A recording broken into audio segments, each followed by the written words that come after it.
Hi, my name is Eva Steiner, and this is my project Psychotherapists Around the Globe. I am interviewing the psychotherapists around the world and asking them the same 8 questions. I am wondering how mental health profession is in their country. Today we are going to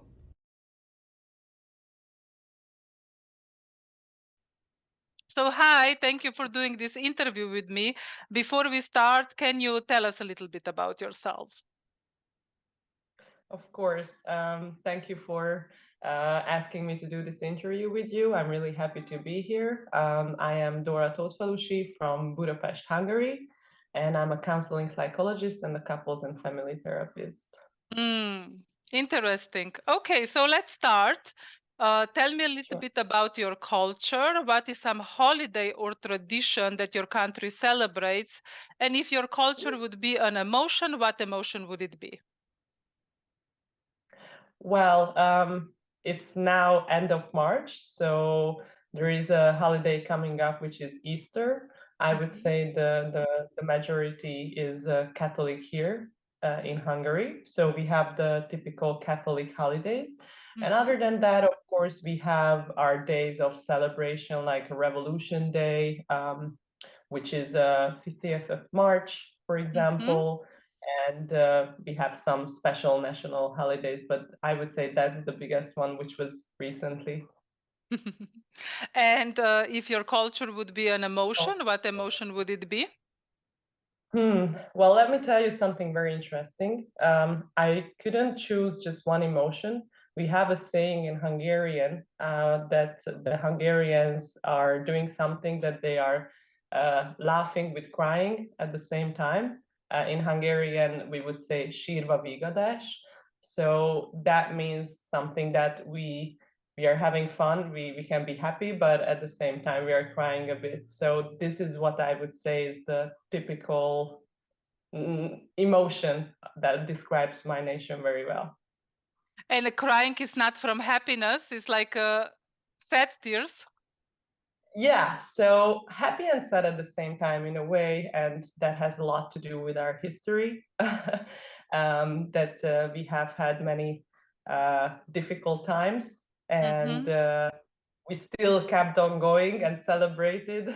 But it was also like dealing with the difficulties, let's say, and sometimes emotional and sadness is definitely also something that we have, but we also try to make the best out of it and still go and try to enjoy life. Interesting. How Yeah. did you become a psychotherapist in Hungary, and what is your therapeutic approach? Well, here the studies look like you have 3 years of bachelor's to become something like a human behavior analyst. With that, you cannot practice as a psychologist, so you must do your master's, which is 2 extra years. And then in the master's, you can already specialize. And my specialization was counseling psychology, but it can be clinical or developmental or social psychology, of course. And then after 5 years, you can start working. But of course, it's very important that you do also some extra method specific courses, let's say, which for me was the couples and family therapy. I did it simultaneously with my master's, and that takes also 2 years and 2 extra years of supervision. So now I'm at the end of that too, finally. Mhm, And also, if you're a clinical psychologist, it's a bit longer process, I would say. mhm. What is the And process for a clinical psychologist? well, you need the 5 years until the master's, so you officially become a psychologist, but then you need 4 extra years of clinical specialization. And also, counseling psychologists can do 2 extra years of specialization, but I chose another way. I started my PhD, which cannot be at the same time. It would be definitely too much and impossible. So I followed this path, and I am almost at the end of that too, and the PhD takes 4 time, which makes you doctor of psychology. Mhm. So if I understood you correctly, first you finish 3 years and then you choose the Yes, direction. And after, in yes, your case, 2 years, you choose the method in a yeah, and sense of family. yeah. So the family and couples therapy that was outside of university, you can choose Mhm. any kind of method. psychodrama, or I don't know, like cognitive behavioral therapy, which can be outside of uni. At uni, I chose counseling and educational psychology, which was my specialization here at the University of ELTE, which is, I would say, the most famous for psychology in Hungary. Mm-hmm. And then I already had specific classes about, counseling, and kind of like special classes where we practiced and did like simulations of being a client and therapist. But of course, there are other ways too. For example, if you want to become a psychiatrist, you have to go to medical school, which is most famous here is Semmelweis University. You become a doctor, and then you can choose a psychiatry, and then you can become a psychotherapist. But that's the only way here in Hungary to become psychotherapist. That's through medical school, and you have to become a general doctor first. Okay, okay. So you are not allowed to call yourself psychotherapist unless you went through medical school and psychiatry and then okay. Okay. What is the difference between a psychologist, a psychiatric and psychotherapist regarding the work? Well, as a psychologist, you can have your private practice, of course. That's, I would say, most people know. And you can also work for institutes, from schools to companies to clinics or hospitals, if you are a clinical psychologist, of course. But you cannot prescribe medication in any way, except if you are a general doctor, you're a psychiatrist. That's the only way to be able to prescribe medication and to make like a clinical diagnosis, and clinical psychologists here in Hungary work hand in hand with psychiatrists in clinical cases. So usually the therapy is conducted by a clinical psychologist, whereas the psychiatrist helps with the diagnosis and the prescriptions for the patient. Hmm. What is the difference between clinical psychology and counseling psychology, the direction that you took? Mhm.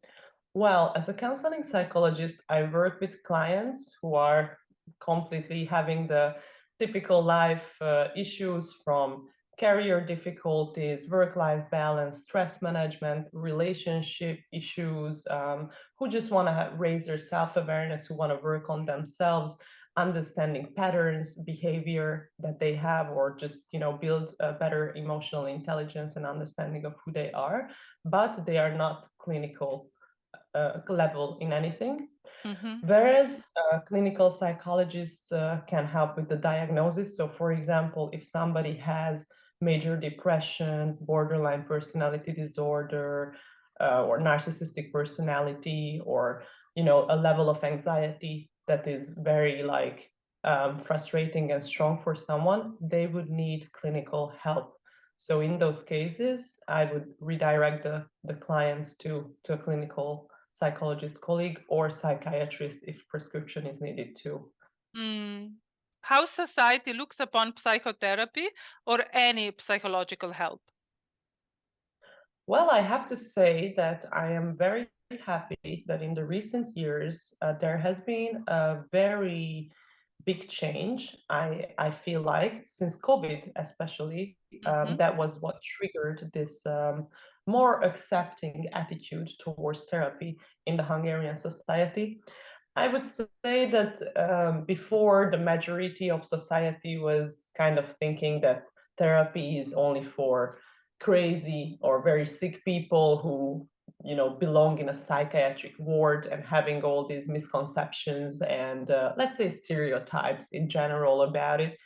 And especially what I do, counseling psychology, was not in the minds of people that, Mm. anybody who has a difficult time, a breakup, a divorce, family issues, or just a work life, one who wants to have a work life balance, they can also ask for some help. And there is nothing bad about that. So it was very stigmatized. And then I would say when COVID started in 2020, and that's actually the year I opened my private practice, people started to understand the importance of mental health, because it was in the news, it Mm. was everywhere. Finally, it was talked upon.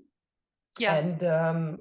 And then they had, I think, a better like understanding, because they felt it on their skin that maybe they were doing completely fine, but one day from another, the isolation, all these rules, the general stress level and anxiety went up for people in the society, of course, globally, but including Hungary. And many people started to feel anxious or have, let's say, symptoms that they never experienced before. And they thought that, okay, this is a point that I need help because I feel like I cannot deal with this myself. And many of my clients who came to me in that year said that this is the first ever time they even considered therapy, and it's the first time they experienced it. And for many of them, the trigger was this COVID period and the quarantine, and what they also read and saw in the news, that our mental health is suffering in this moment too. Not only our physical health getting COVID or so, but actually I think it was extremely psychological, that even if we were not sick, we were very anxious and afraid of what's going to happen, and this uncertainty in the world. So that really helped, because now I can say that the society is more open to it. Of course, it depends on the age group as well.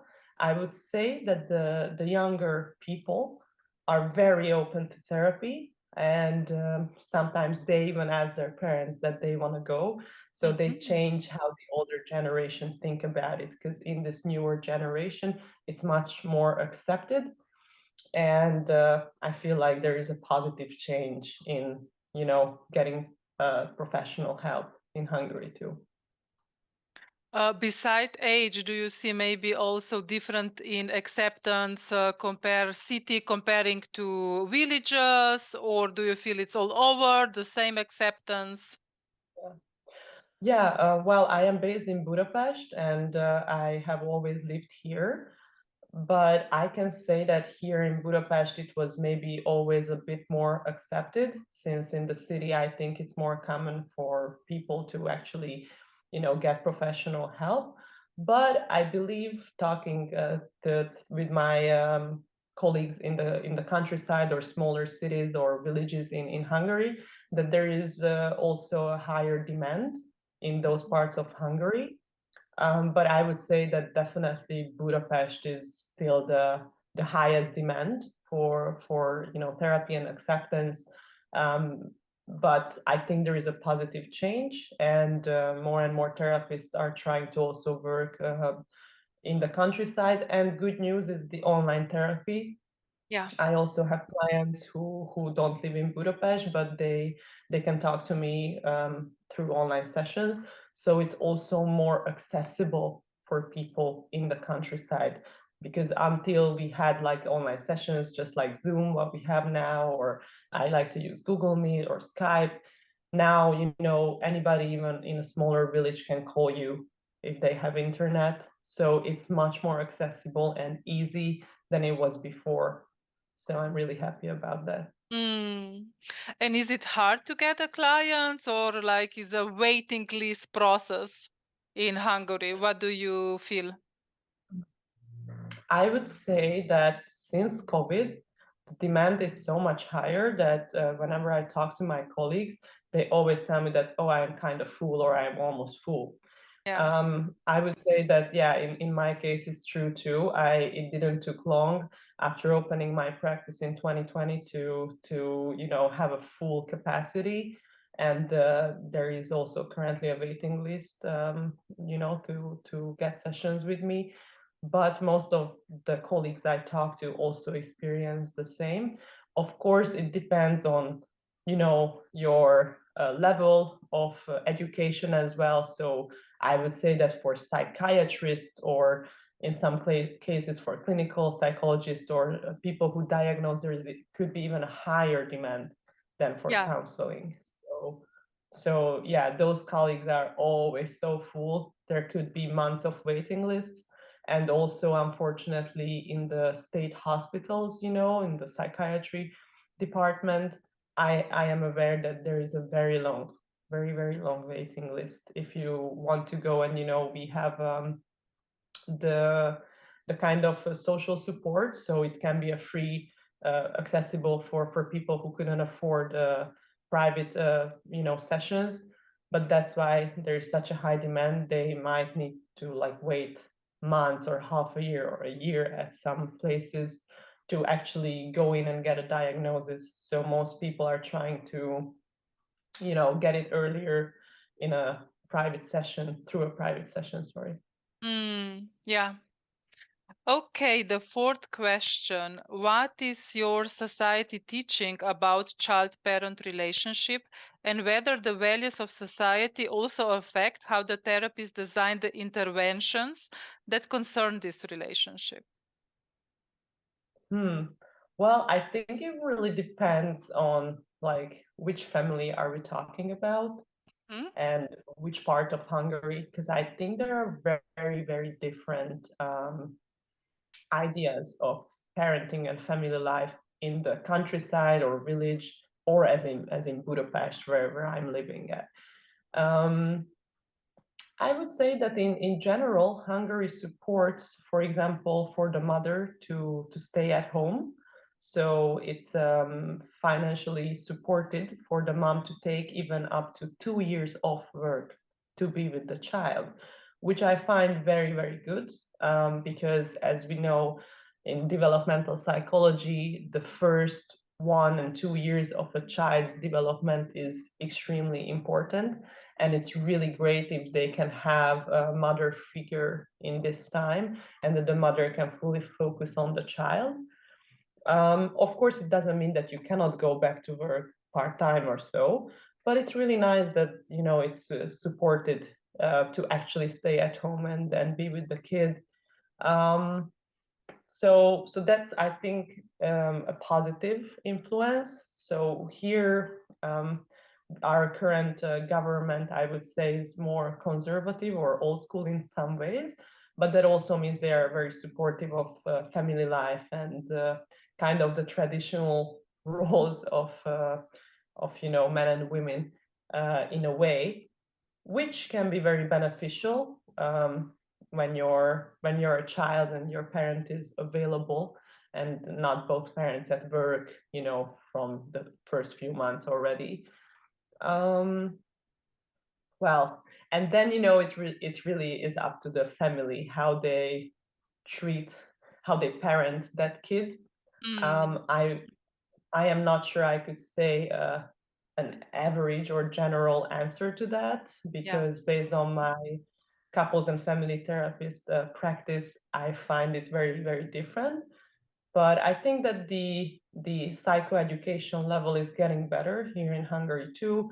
There are a lot of resources available to learn about how to, raise a kid in a loving and positive way, and those people who actually have like the time and energy to educate themselves about it can be really, really good parents and spend enough time with the kids. So I think it's now getting better as well because of internet and books and podcasts and YouTube and whatever that's available, now as a source of information. And if you would get a client that would say to you, "Hey, I don't want to be with my parents anymore. I don't get along with them," what would your intervention be in that case? You mean like somebody who is more of like an adult already, or? Adult, yeah. Well, it happened actually that I had clients like this. And I would say that, sometimes it can still be that the family is staying together, sorry, because the education now is longer for youngsters. So they might go to university and still live at home because they are not able to afford a place to live at it. So I would say that when you are 18 or 20, it can be still fine to be and have the family support, to be at home and have that. But yes, after that age, when you are more of like a young adult, you will need, based on a family therapist perspective as well, to kind of, get the separation and start your adult life, responsibility, stability, and find your purpose. And sometimes it's very difficult when you are still at home, maybe when you're 28, if you're still at home, you will not be able to separate and find your own way. So when this happened, that I got clients like this, I was supporting them to separate from the family because they felt very anxious or repressed, which was very understandable because at this age it's not comfortable anymore to be under the parent supervision, let's say, and to not be in the adult mode and role. So I supported them to be able to make the necessary steps, and I can gladly say that it really helped their lives, and it changed, their stress level to actually, start their own lives and then have their relationships and their own space and have the boundaries set. I think it's very important. Yeah. And Okay, what are the learned beliefs regarding client-therapist relationship, and can the relationship continue outside the therapy once the therapy process is over? well, again, I think it really depends on the specific method that the therapist is using. So, for example, if you're a psychoanalyst, there are much more boundaries. There might be very strict, or also as a clinical psychologist, usually there is, I mean, depending again of your specialization, but there can be more of a distance, especially in a clinical environment, that you have to like put very strong boundaries. Because, for example, a client with borderline personality order might be overstepping your personal boundaries and reaching out to you when it's not good for you as a therapist. So there you have to be very, strict with certain things, I would say. As a counseling psychologist, since the clients are usually healthy in that way, they function healthy, and they usually keep the boundaries without me having to ask them. I don't find the same issues, and we can still have a kind of a small talk out of the session in the before or after the session. Sometimes it happens that I recommend them things to do in Budapest, for example, when I have a foreigner client, try to help them to feel more, relaxed and comfortable in Hungary.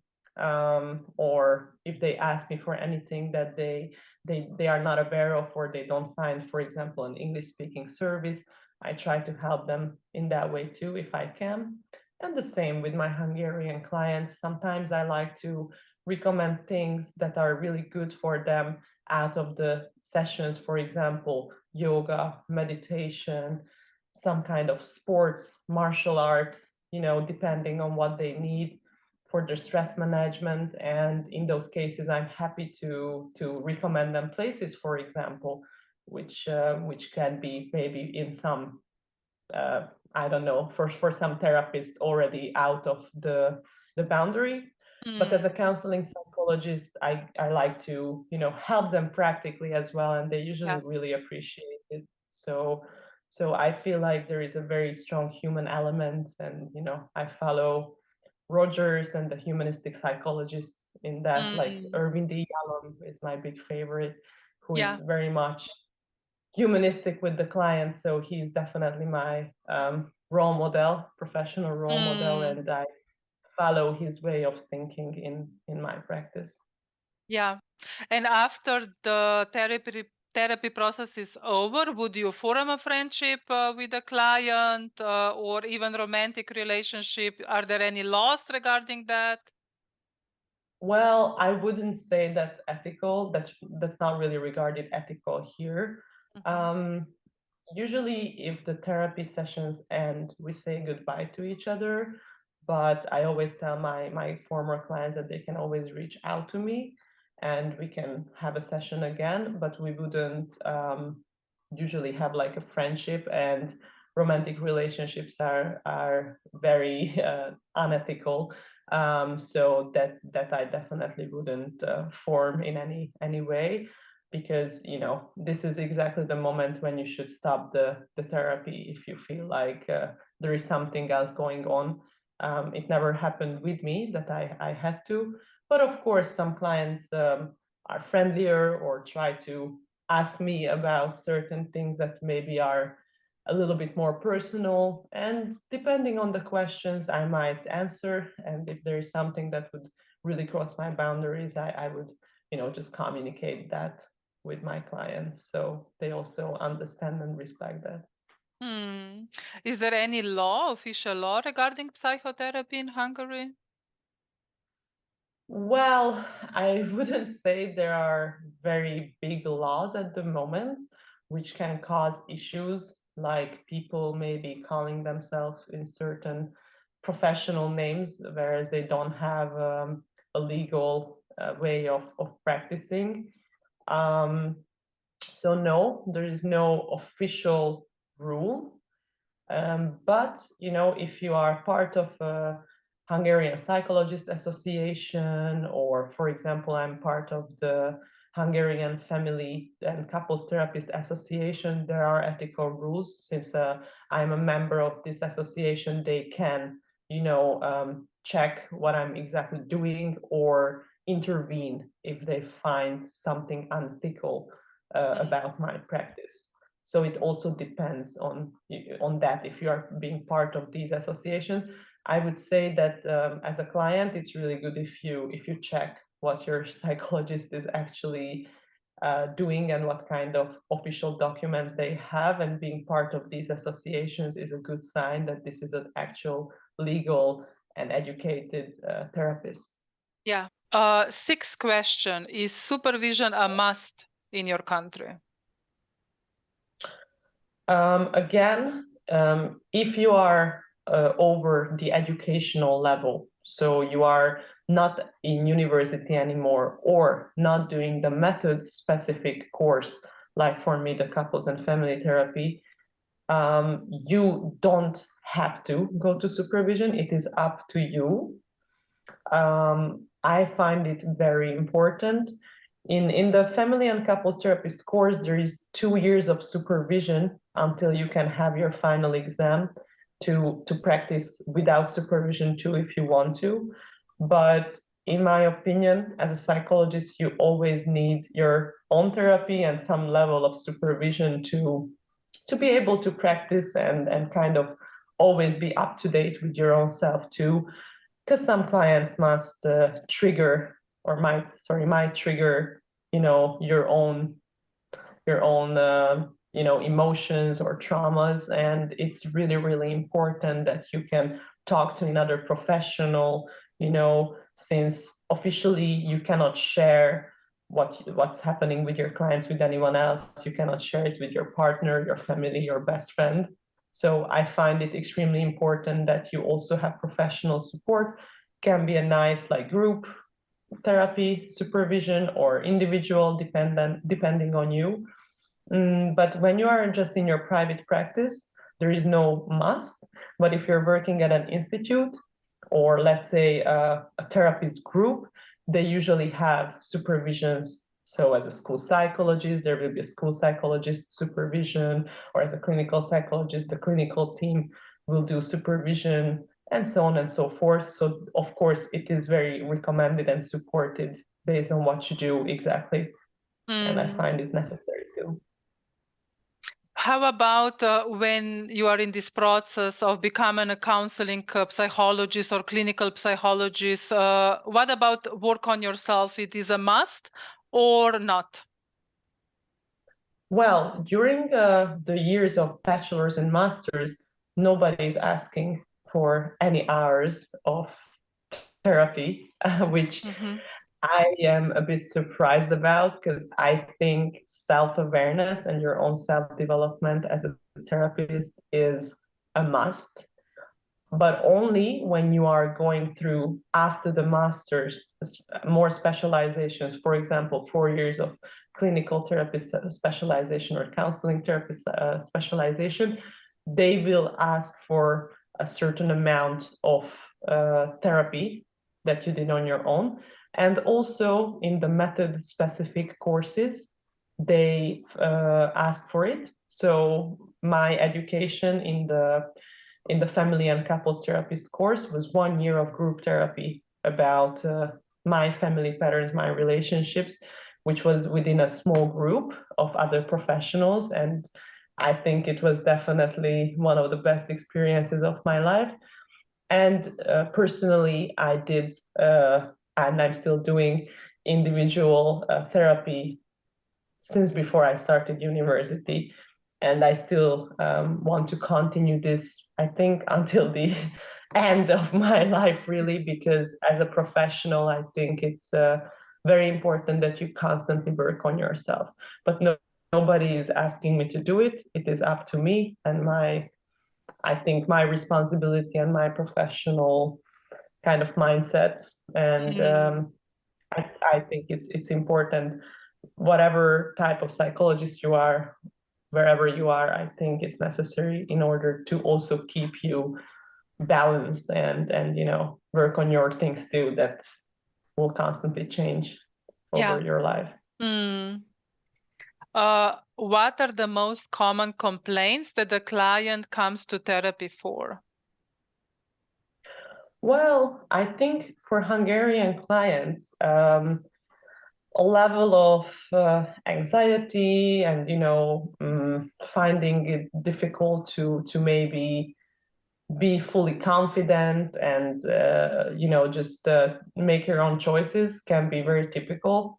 I would say shortly that there is a lower self-esteem in general, which I found in the Hungarian society, which has a lot of historical reasons, because us as a nation was historically in a way repressed, usually in the wars and fights that we had.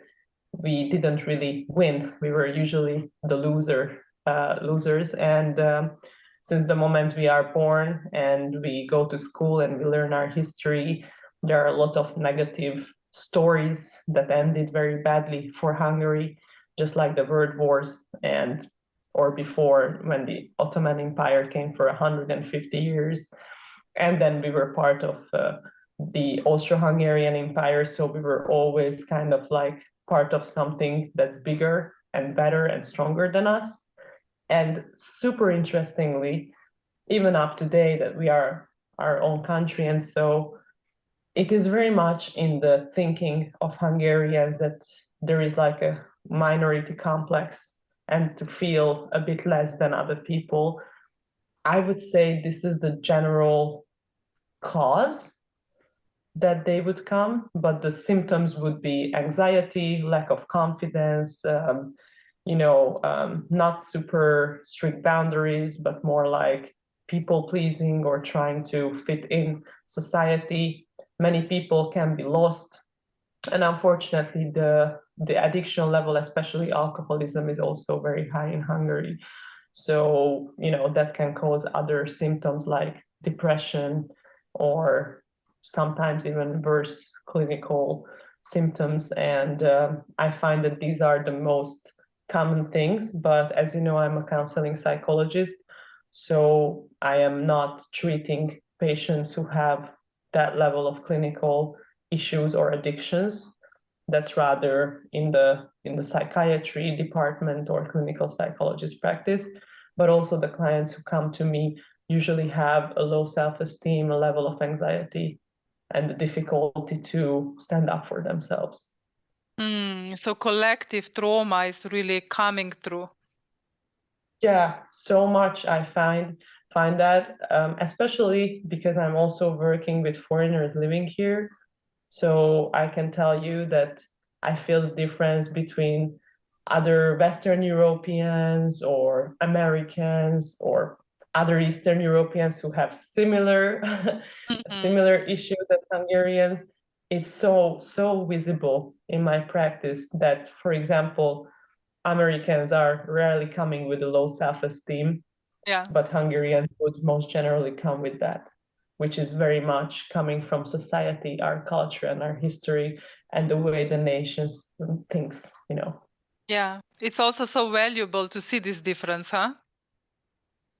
Yes, I really enjoy that I can talk to people with different cultures. It's very fascinating for me to be able to broaden my horizons through that, to see people from all these different backgrounds and mixed couples as well in my couples therapy practice, that they try to work on their cultural differences. I find it super fascinating.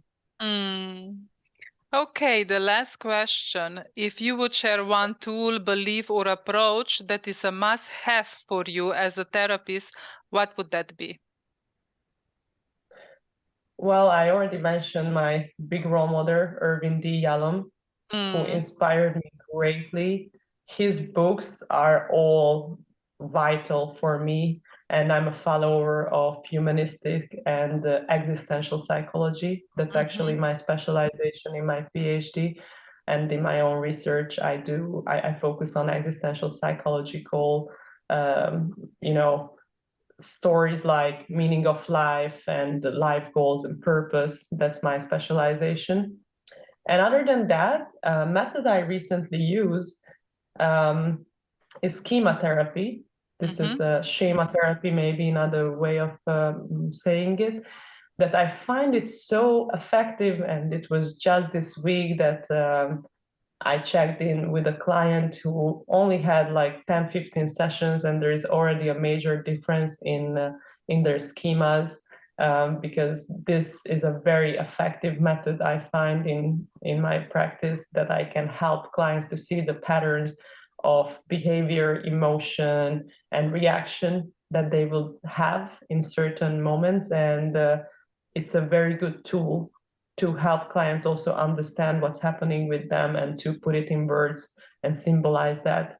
So I find that very, very, very effective lately. I have just started to learn it last year. So it's still a new method for me, but I think I will keep on continue to get deeper in it, and hopefully soon also do like schema couples therapy, which can be a super interesting way of helping couples as well.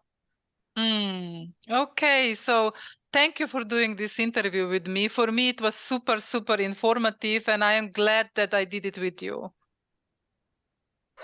Thank you so much for asking me. I'm so happy that we could talk about this, and I hope that I could share some valuable information about Hungarians and therapy in Hungary. And thanks for asking me and doing this with me. Yeah. It was lovely to meet you. Are you a psychotherapist and want to be a part of my project? Feel free to contact me through my webpage. Thank you for listening.